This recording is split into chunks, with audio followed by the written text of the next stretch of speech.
बिस्मिल्लाहिर्रहमानिर्रहीम। अस्सलाम वालेकुम नाज़रीन, उम्मीद करता हूँ आप तमाम लोग खैरियत से होंगे। नाज़रीन, आज का दिन पाकिस्तान की पॉलिटिक्स का बड़ा हैपनिंग डे था, जहाँ पर ठंड थी, वहीं पर सियासी गर्मी और सियासी पारा जो है वो काफ़ी हाई रहा। इंपॉर्टेंट डेवलपमेंट्स हैं, साइफर केस, खदीजा शाह की ज़मानत, शहबाज शरीफ साहब का बहुत बोल्ड स्टांस कराची के अंदर, और इन्हीं खबरों के ऊपर आज थोड़ी सी बात करते हैं। Let's start with Khadija Shah. नाज़रीन, न्यूज़ इंडस्ट्री के अंदर हम लोग जो काम करते हैं, हमारे नज़दीक जुमला या जुमले के जो अल्फाज हैं वो बड़ा इंपॉर्टेंट होता है, वो मानी बदल देता है आम रीडर के लिए। मैं आपको उसकी मिसाल देता हूँ। हम न्यूज़ की हेडलाइन है, हम न्यूज़ की खबर जो है उन्होंने लगाई कैसे है कि पीटीआई कारकुन खदीजा शाह जमानत पर रहा। यहाँ पर सवाल ये पैदा होता है पहला कि क्या खदीजा शाह की पहचान पीटीआई का कारकुन होना है या खदीजा शाह की पहचान डिज़ाइनर होना है, फैशन डिज़ाइनर होना है, क्योंकि पाकिस्तान से बाहर और पाकिस्तान के अंदर लोग खदीजा शाह साहिबा को डिज़ाइनर होने की वजह से जानते हैं। बहरहाल, आफ्टर लंबी चौड़ी एक लीगल बैटल के बाद फाइनली खदीजा शाह साहिबा को आज जमानत पर रिहा कर दिया गया। कोयटा पुलिस के मुताबिक कोई सबूत नहीं था, इस वजह से उनको रिहा किया गया। आज उनका रिमांड मुकम्मल होने पर 6 रोज़ा रिमांड पूरा हुआ और आज उनको इंसदाद दहशतगर्दी की अदालत में पेश किया जाना था, लेकिन पुलिस ने खदीजा शाह को अदालत में पेश करने के बजाय जमानत पर रिहा कर दिया है। और दूसरी जानिब उनके वकील जो वहाँ के वो बलूचिस्तान में उनके वकील थे, इकबाल शाह साहब, उनके मुताबिक इंसदाद दहशतगर्दी कोयटा की अदालत में केस खत्म करने की एप्लीकेशन भी पुटअप कर दी गई है। खदीजा शाह की फाइट या खदीजा शाह की स्ट्रगल जो है वो बाकी कैदियों से काफ़ी मुख्तलिफ थी। रीज़न कि एक तो खदीजा शाह ने जेल के अंदर होते हुए सोशल वर्क काफ़ी सारा किया। मैंने कुछ उसके पॉइंट्स एक आधे व्लॉग में पहले मेंशन किए थे कि बहुत सारे कैदी जिनके जुर्माने देने वाले थे, उनके जुर्माने देकर उनको रिहाई दिलवाई जब she was in Lahore jail, जब कोट लखपत जेल में थी। और फिर जेल के अंदर क्या होता रहा वो खवातीन की पॉलिटिक्स है, I can not get into that. But एक चीज़ शो शॉर्ट थी कि Khadija Shah wasn't going to contest elections, और वही बात हुई कि अभी जब नॉमिनेशन पेपर भी फाइल हुए, सनम जावेद साहबा के हुए हैं, डॉक्टर यास्मीन राशिद साहबा के हुए हैं, आलिया हमजा साहबा के हुए हैं, तैयबा राजा साहबा के हुए हैं, लेकिन खदीजा शाह साहबा की फैमिली, उनके वकील या किसी भी बंदे ने नॉमिनेशन पेपर्स उनके फाइल नहीं किए। और यही उनकी फैमिली की तरफ से भी स्टांस था कि वो असेंबली में या आगे प्रैक्टिकल पॉलिटिक्स का हिस्सा नहीं बनना चाहती। मेरी टेक इस पर यह है, मेरे नज़दीक ये है कि वो प्रैक्टिकल पॉलिटिक्स का हिस्सा नहीं बनना चाहती थी। यही वजह है कि उनको फाइनली रिलीफ मिल गया है। दो वी ऑल नो दैट कि तमाम केसेस जो थे वो बोगस थे। वी न्यू दैट जो कोर्ट प्रोसीडिंग्स को कवर करते रहे वो तमाम रिपोर्टर्स और वो तमाम लोग जो कोर्ट्स में मौजूद रहे, उन सबको इस चीज़ का इदराक है, इल्म है कि बोगस केसेस थे, बस रगड़ा लगना सी लग गया। और क्यों रगड़ा लगना था? एक स्पेसिफिक क्लास को टारगेट करना था, उस वोटर को टारगेट करना था।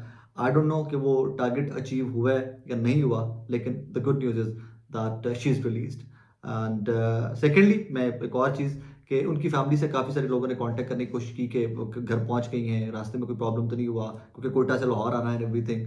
तो एज सच उनके वकील, उनकी फैमिली से किसी के बंदे का भी रब्ता, न्यूज़ इंडस्ट्री के स्पेशली किसी भी बंदे का रब्ता नहीं हो रहा। सो मेरी टेक या मेरा व्यू पॉइंट इस पर यह है कि शायद वो न्यूज़ का हिस्सा नहीं बनना चाहते। They want to become headlines, just like कि शाह महमूद कुरैशी साहब की मिसाल कि जैसे वो जेल से निकलने हैं वो बोलना स्टार्ट हुए और उनको दोबारा गिरफ्तार करना पड़ गया। So which is good, I agree to that कि आप सबसे पहले आपका फैमिली टाइम है, ख़बरों से दूर रहना चाहिए, और इतने टफ सर्कमस्टांसिस के बाद, इतने क्राइसिस के बाद तो ख़बरों से बिल्कुल दूर रहना चाहिए। बहरहाल, एक अच्छी खबर आज के दिन की। सेकंड, एक खबर जिसको मुझे नहीं पता कि उतना एक्सटेंसिवली टेलीविजन ने कवर किया है कि नहीं, क्योंकि जो टेलीविजन में हम लोग काम करते हैं, किसी भी टेलीविजन में हमारे पास टेलीविजन देखने का टाइम नहीं होता। हार्डली खबरें पढ़ के और कुछ जो इन्फॉर्मेशन हम तक डायरेक्टली रिपोर्टर से और वो जो रेलेवेंट बीट रिपोर्टर्स होते हैं उनसे जो रेलेवेंट इन्फॉर्मेशन डायरेक्टली आ रही होती है, वही इन्फॉर्मेशन, एटलीस्ट मैं तो वही इन्फॉर्मेशन आप तक पास ऑन कर रहा होता हूँ, कोशिश करता हूँ कि उसको वेरीफाई करूँ, बट एट टाइम्स नहीं भी होता। मुझे नहीं पता कि इस खबर को शहबाज शरीफ साहब की को कितना एक्सटेंसिवली कवर किया है नेशनल मीडिया ने। खबर कुछ इस किस्म की थी कि जनाब, आपको पता है शहबाज शरीफ साहब आज कराची तशरीफ ले गए हुए थे और वहाँ पर उन्होंने फरमाया कि इंसाफ का तकाजा ये था कि पेशावर हाईकोर्ट के जज अपनी अजीजदारी की बिना पर बेंच से अलहदा होते। सीधा सीधा इल्जाम लगा दिया कि जज साहब बाइस्ड थे। कहानी क्या है? वो इंट्रा पार्टी इलेक्शंस, मुस्लिम लीग नून के सदर शहबाज शरीफ ने कहा कि पाकिस्तान तहरीक इंसाफ के इंट्रा पार्टी इलेक्शन से मुताल्लिक इलेक्शन कमीशन ने हकाइक पर मबनी फैसला दिया था, और ये बात हमारे जहन में रहनी चाहिए कि पख्तूनख्वा में ऐसे उम्मीदवार इलेक्शन लड़ रहे हैं जिनका किसी ना किसी तरीके से मोहतरम जज से अजीजदारी और रिश्तेदारी है। मतलब अजीब बच्चे वाले एलिगेशन शहबाज शरीफ साहब, मतलब समझ नहीं आती यार। फजलुर रहमान साहब ने भी इंज दी कोई कहानी अज पाई है। मतलब इस पे क्या बंदा कहे, इसके ऊपर तज्जिया भी क्या करेगा, इसके ऊपर बंदा क्या कहे? प्रॉब्लम क्या है कि जनाब शहबाज शरीफ साहब हो जाएं, नवाज शरीफ साहब हो जाएं, मरियम बीबी हो जाएं, हमजा शहबाज साहब हो जाएं, मुस्लिम लीग नून का कोई भी बंदा हो जाए, लीडर हो जाए, इन तमाम लोगों को एक चीज़ का पता चल गया हुआ है कि साढ़े पल्ले की हमारे पास वोट कितने और किस हद तक मैनेजमेंट पॉसिबल है। मैं आज अभी व्लॉग जब रिकॉर्ड कर रहा हूँ, मैं अब से घंटा पहले सुबह से NA 130 में था, नवाज शरीफ साहब वर्सेस डॉक्टर यास्मीन राशिद साहिबा। टू माई वंडर्स, पिछली दफा मैंने जब एक मार्केट से सिर्फ ताजरों से बात की थी तो 50-50 किस्म का सर्वे था मेरा, वो कि जी 50% नून लीग, 50% PTI।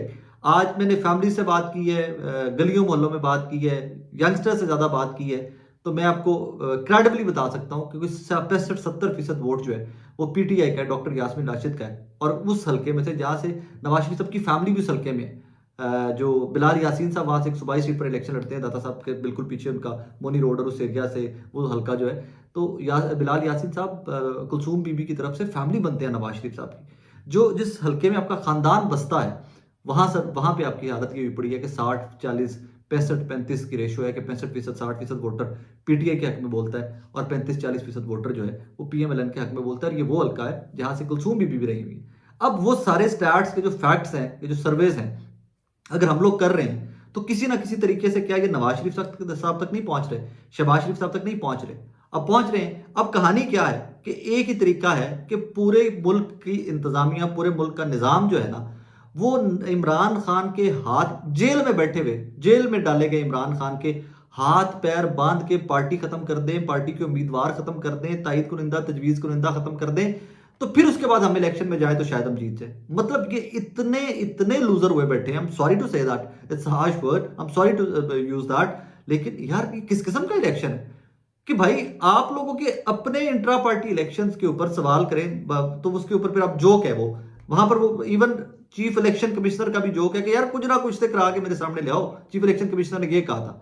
इसी किस्म की स्टेटमेंट इलेक्शन से भागने की, मैं तो उसको इलेक्शन से भागने की स्टेटमेंट लूंगा कि जनाब आप स्ट्रेट अप एक जज के ऊपर बरस हुए और फिर आप कहते हो जुरिस्डिक्शन ही नहीं, कि नेशनल इशू के ऊपर दे दिया, वो हाई कोर्ट ने फैसला दे दिया है, अब कानून भी सिखाना स्टार्ट कर दे। तो फिर यहाँ पर सवाल तो ये पैदा होता है कि जनाबे वाला लाहौर हाई कोर्ट ने जब इलेक्शन कमीशन का वो DCOs और वो वाला फैसला दिया था तो पूरे मुल्क का इलेक्शन कैसे मुतासिर हो गया था। न्याणा गल करे स्याणा क्यास करे ना। और वो टेक्निकली या कॉन्स्टिट्यूशनली या लॉ के अकॉर्डिंगली देखा जाए तो पेशावर हाईकोर्ट को दस्तूर का आर्टिकल 199 विफाकी उमूर पर फैसला करने का हक देता है।